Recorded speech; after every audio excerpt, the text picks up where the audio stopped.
Hi everyone, Fatma here from Addictive Tips, and I'm going to show you how you can create a multi-boot USB drive on Windows 10. So for this, make sure you have the OS images that you want to burn to the USB drive. You also need a USB drive that's big enough to accommodate all the operating systems you want to burn to it, and you need an app to do the burning for you, and I recommend that you use Yumi. So go ahead and download and install Yumi. Run the app, and first you need to select the USB that you're going to be burning to.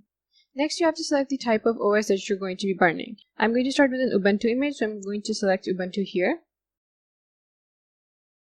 And then finally, you need to select the OS image. This is the ISO file that you have for your operating system. Go ahead and select it and click Create.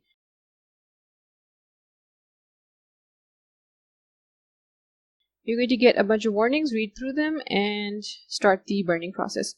Now, the burning process is going to take some time depending on the type of image that you're burning and its size. When the app is finished burning the first operating system to the USB, it's going to ask you if you want to burn another one.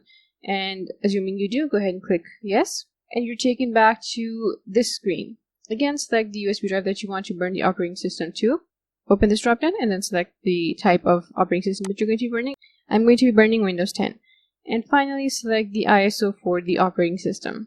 Go ahead and click Create and wait for the burn process to complete. Now for Windows 10, I had to wait about a little over 30 minutes for the burn process to complete. When it's done, you can connect the USB drive to any system and it'll be able to boot from it. Make sure that the operating system images that you're using are bootable. Thanks for watching. I'll see you later with more tech tips.